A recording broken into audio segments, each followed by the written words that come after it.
अजितदादा जिवंत आहेत. सावधान, जर तुम्ही गाढ झोपेत असाल तर लगेच जागे व्हा, कारण की आता जी बातमी तुम्हाला सांगणार आहे ती ऐकण्यासाठी तुमचं मन अगदी घट्ट करा. कारण आजची बातमी साधारण नाहीये. ही बातमी महाराष्ट्राच्या राजकारणातला एक असा मोठा धक्का आहे ज्याने फक्त मुंबई नाही तर दिल्ली हादरणार आहे. 14 दिवसापूर्वी म्हणजेच 28 जानेवारीला दादांचं अपघाती निधन झालं. या धक्क्यातून अजून महाराष्ट्र सावरलेला नाही. प्रत्येकाच्या मनात एक खोलवर जखम झाली आहे. पण आजची जी घडलेली घटना आहे ती या जखमेवर बीट चोळणारी नसून सत्याचा वणवा पेटवणारी आहे. 28 जानेवारीला बारामतीत काय झालं, टीव्हीवर तुम्ही पाहिलं विमानाचे तुकडे, जळलेले अवशेष आणि आपल्या लाडक्या दादांचा अंत. पण आता डोळे उघडून पहा, तुम्हाला जे दाखवलं गेलं होतं ते सत्य अजिबात नव्हतं. आणि आज जे सत्य तुम्हाला दाखवणार आहे ते पाहण्यासाठी तुमच्या छातीत प्रचंड हिंमत लागणार आहे. कारण काल दादांच्या अपघाताच्या बाबतीत माहिती देण्यासाठी रोहित पवार यांनी पहिल्यांदाच पत्रकार परिषद घेतली. त्या पत्रकार परिषदेत त्यांनी 60 पानांचा रिपोर्ट दिला. संपूर्ण महाराष्ट्र पाहत होता की अपघात होता की दुसरंच काहीतरी. काय पुरावे उघड होणार हे सगळं दिसत होतं. बातम्या येत होत्या, रोहित पवारांचा व्हिडिओ सगळीकडे व्हायरल होत होता. पण इकडे अशी काहीतरी घटना घडत होती ज्याचा विचारही कुणीच केला नव्हता. बारामतीच्या त्या अतिशय जुन्या ऐतिहासिक वाड्यांमध्ये जिथे पवारांच्या पिढ्या घडल्या तिथे मध्यरात्री एक हालचाल झाली. ती हालचाल साधारण नव्हती. अचानक काही गाड्या वाड्याच्या दिशेने आल्या. या गाड्या गुपचूपपणे बारामतीत घुसल्या. सूत्रांनी दिलेल्या अतिशय गोपनीय माहितीनुसार बारामतीच्या कानाकोपऱ्यात दबक्या आवाजात सुरू असलेल्या चर्चांमुळे अनेकांच्या पायाखालची जमीन सरकली आहे. असं बोललं जात आहे, दादा होय, दादा परत आले, दादा संकटातून वाचले. ही केवळ चर्चा नाही तर ते पुन्हा सक्रिय झाल्याची शक्यता वर्तवली गेली. काल रात्री विशेष म्हणजे दादा एकटेच आले नाही, त्यांच्या हातात एक अतिशय महत्त्वाची फाईल होती. ही तीच फाईल असल्याचं समजलं जातं ज्यामध्ये विरोधकांच्या रचल्या गेलेल्या कथित कारस्थांची संपूर्ण कुंडली मांडलेली आहे. एक जिवंत फाईल, ती म्हणजे एक असा दस्तावेज जो उघडला गेला तर महाराष्ट्रातील बड्या चेहऱ्यांचे मुख होते फाटण्याची शक्यता आहे. विचार करा, ज्या नेत्याला अधिकृतरित्या काळाच्या पडद्याआड मानलं गेलं, ज्याच्याबद्दल शोक व्यक्त करण्यात आला, तोच नेता जेव्हा अचानक पुराव्यांची शिदोरी घेऊन समोर येतो तेव्हा विरोधकांच्या काळजात किती धडकी भरली असेल. बारामतीच्या त्या बंगल्यात सध्या वकिलांची आणि सुरक्षा यंत्रणांची वर्दळ हेच दर्शवते की जिथे दुःखाचे सावट नसून एका मोठ्या संघर्षाची तयारी सुरू आहे. हेच लक्षण एका मोठ्या राजकीय वादळाची चाहूल देत आहे. तुम्हाला वाटत असेल कसं शक्य आहे, पण राजकारण हा बुद्धिबळाचा खेळ आहे आणि अजितदादा या खेळाचे कसलेले खेळाडू आहेत. दादा वजीर आहेत. आपल्याला सांगण्यात आलं की तो एक भीषण अपघात होता, विमान कोसळलं आणि सगळं काही संपलं. पण तपास यंत्रणा आता वेगळ्याच अंगाने या घटनेकडे पाहत आहेत. तो खरोखर तांत्रिक बिघाडामुळे झाला होता की मुद्दाम घडून आणलेला एखादा प्रकार. आणि जर हे एखादं षडयंत्र असेल तर दूरदृष्टी असलेल्या नेत्याला याची चाहूल आधीच लागली नसेल का, असं मानलं जात आहे.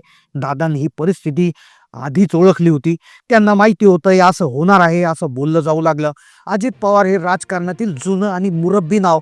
जेव्हा त्यांना समजलं असावं की त्यांच्या सुरक्षिततेला मोठा धोका निर्माण झाला, काही अदृश्य शक्ती त्यांना बाजूला सारण्यासाठी एकत्र झाल्या आहेत, तेव्हा त्यांनी कदाचित एक मास्टर स्ट्रोक खेळला असावा. त्यांनी परिस्थितीला स्वतःच्या फायद्यासाठी वळून घेत शत्रूला यशस्वी झाल्याचा भास करून दिला असावा. शत्रूला गाफील ठेवून ते अज्ञात ठिकाणी बसून त्यांनी गेल्या 14 दिवसात या घटनेचे धागेदोरे गोळा केल्याचं बोललं जात आहे. आता वेळ आली आहे हिशोब चुकता करण्याची. बारामतीत दादांच्या एंट्रीने एक संदेश दिला, खेळ अजून संपलेला नाही तर खेळ आता खरा आता सुरू झालाय. आता खेळ खरा तर सुरू झालाय. जेव्हा पत्रकार परिषद काल सुरू होती, पत्रकार परिषदेमध्ये सगळे मुद्दे घेतले जात होते, प्रत्येक पॉईंटला पॉईंट सांगितला जात होता. पण त्याच वेळेस सगळ्यांचं लक्ष एका महत्त्वाच्या मुद्द्याकडे येत होतं ज्याने पहिल्यापासून शेवटपर्यंत या प्रकरणाची शंका निर्माण केली होती. तो म्हणजे 6व्या माणसाचं गुपित. आता दादा परत येणार, दादा परत आले, दादांची बारामतीत एंट्री झाली. जी माहिती मिळत असतानाच तो 6वा व्यक्ती म्हणून कोण होता, अचानक बेपत्ता कसा झाला दादाच्या पुनरागमनाचा, आणि त्या 6व्या माणसाचा काय विषय, या दोन्ही गोष्टींची जर साखळी जोडली गेली आणि सत्य समोर आलं, जे म्हणजे तो 6वा व्यक्ती कदाचित दादाच होते ज्यांना सुरक्षितपणे बाहेर पाडण्यास त्यांनी यश मिळवलं. बघा हे कसं झालं असेल, काय सत्य समोर आलंय. त्यांनी नियतीला चकवा दिला आणि पुराव्यासह ते सज्ज झाले आहेत. 6वा माणूस गायब कसा झाला याचं उत्तर इथंच दडले आहे. तो 6वा माणूस विमानात चढलाच नव्हता किंवा चढून तो एका गुप्त मार्गानं कार्गोच्या दिशेने बाहेर पडला होता. तिथे आधीच दुसरी व्यवस्था तयार ठेवली गेली होती. हा प्लॅन इतका अचूक आणि धाडसी होता की खुद्द मृत्यू देखील क्षणभर चक्रावून गेला. पण आता खरा प्रश्न असा आहे की हे सगळं घडून आणण्यामागं नेमकं कारण काय होतं. दादांच्या जीवाला नेमका कोणापासून धोका होता, त्यांच्या फाईलमध्ये नेमकं काय दडलं असावं. सूत्रांच्या मते त्यामध्ये अशा काही गुप्त बैठकींचे तपशील आहेत जिथे या दुर्दैवी घटनेचा आराखडा तयार झाला असावा. अपघाताच्या रात्री झालेले संशयास्पद फोन कॉल, तांत्रिक बिघाडासाठी दिलेली कथित प्रलोभनं, ही फाईल म्हणजे विरोधकांच्या राजकीय प्रवासाचा पूर्णविराम ठरू शकते. म्हणूनच 10 फेब्रुवारी अत्यंत महत्त्वाची मानली जात होती. जनतेच्या मनात आता केवळ प्रश्न नाही तर न्यायाची ओढ आहे. प्रत्येकाला जाणून घ्यायचं एक कृत्य कोणाचं असू शकतं. सत्तेसाठी लप्पाछप्पी खेळणारे पडद्यामागचे सूत्रधार अगदी जवळचेच कुणी आहे का? या सगळ्याची प्रश्नांची गुपितं त्या फाईलमध्ये बंद आहेत. या फाईलमध्ये अशा काही ऑडिओ क्लिप्स आहेत, काही व्हॉट्सअप चॅट्स आहेत, काही बँक पुरावे देखील आहेत की जे पाहून पोलीस प्रशासनाला कारवाई करावीच लागेल. जनतेचा दबाव पाहता कोणत्याही यंत्रणेला तर गप्प बसणं शक्य नाही. दादा परत या ही केवळ आता एक भावना उरली नाही तर ती एक न्यायाची चळवळ बनली आहे. महाराष्ट्राच्या सध्याच्या राजकीय महाभारतात दादा एक अडथळा होते जे कोणाला सोयीचे नव्हते आणि याच असुरक्षिततेतून या कथित कटाचा जन्म झाला असावा. या दरम्यान अमोल मिटकरी सारख्या जवळच्या सहकाऱ्यांचा बदललेला वावर तुम्ही पाहिला आहे का? सुरुवातीला हातात झालेले नेते आता अचानक शांत आणि संयमी झाले आहे.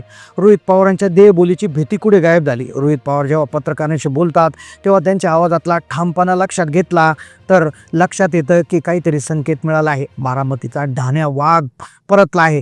ज्यांनी दादांच्या पश्चात राजकीय गणितं मांडली त्यांना आता घाम फुटला असणं स्वाभाविक आहे. कारण सर्वांना माहीत आहे दादा जेव्हा मैदानात उतरतात तेव्हा त्या प्रत्येक गोष्टीचा व्याजासह हिशोब करतात.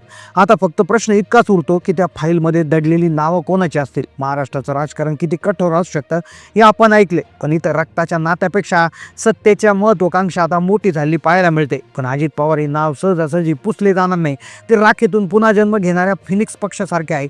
मिळालेल्या माहितीनुसार दादांनी आपल्या अज्ञात वास्तवात केवळ स्वतःचा बचाव केला नाही तर शत्रूच्या गोटातून अशी माहिती बाहेर काढली की ज्यामुळे दिल्लीचं तख्त देखील हादरू शकतं. त्या विमानातील मनी ट्रेल काय? या कथित घटनेसाठी किती कोटींची सुपारी देण्यात आली? कोणाचे फोन कॉल्स आले? बारामतीच्या विमानतळावरले फुटेज अचानक नाहीसे का झाले? या प्रकरणाचे धागोदोरे काही परदेशात जोडले गेलेत का? मिळालेल्या माहितीनुसार हा कट रचला गेला. राजकीय, प्रशासकीय आणि आर्थिक या तिन्ही स्तरांवर दुवे आता जोडले गेले आहेत. आता कदाचित उद्या सकाळी एखादी मोठी घोषणा झाली तर महाराष्ट्राचं राजकारण पूर्ण बदलेल. ज्यांनी घाईघाई दादांच्या जागी स्वतःचं स्थान शोधायला सुरुवात केली त्यांच्यासाठी वेळ कठीण असता. 10 फेब्रुवारी ही तारीख ऑपरेशन कमबॅकसाठी अत्यंत महत्त्वाची ठरली होती. जनतेचा दबाव आता इतका वाढला आहे की आता जनता रस्त्यावर उतरली आहे. दादा परत या हा फक्त हॅशटॅग राहिला नाही तर ही एक चळवळ बनली आहे. लोकांच्या मनात आता संशय नाही तर ठाम विश्वास आहे की आपला नेता जिवंत आहे. हाच विश्वास दादांची खरी ताकद आहे. पुढच्या काही तासात अनेक चेहरे चौकशीच्या फेऱ्यात असतील. काहींना कायदेशीर नोटीस बजावली जाईल तर काहींची धोक्याची पदं त्या ठिकाणी येतील. बारामती हे जागा नाही तर एक संघर्षाची गाथा आहे. तर आता अजित दादा परत आले ही बातमी जितकी सुखद आहे त्यापेक्षा 100 पटीनं भयानक बातमी ही जी आहे ती पुढे येणार आहे. ती बातमी आहे त्या फाईलची, त्या मागच्या मास्टर माइंडची. आता दादांच्या बॅगेत कपडे नाहीत, पैसे नाहीत, त्यांच्या बॅगेत महाराष्ट्राच्या राजकारणाला काही बड्या गद्दारांचं भविष्य आहे जे आता मातीमोल होणार आहे. मित्रांनो, ही केवळ एका नेत्याच्या पुनर्गमनाची गोष्ट नाही आहे तर ही महाराष्ट्राच्या राजकारणाला एका मोठ्या सत्यशोधाची सुरुवात आहे. जेव्हा हे सत्य पूर्णपणे बाहेर येईल तेव्हा केवळ एक व्यक्ती नाही तर संपूर्ण राजकीय व्यवस्था हादरून जाईल. आज जे हसत आहे उद्या त्यांचे चेहरे चिंताक्रांत असतील.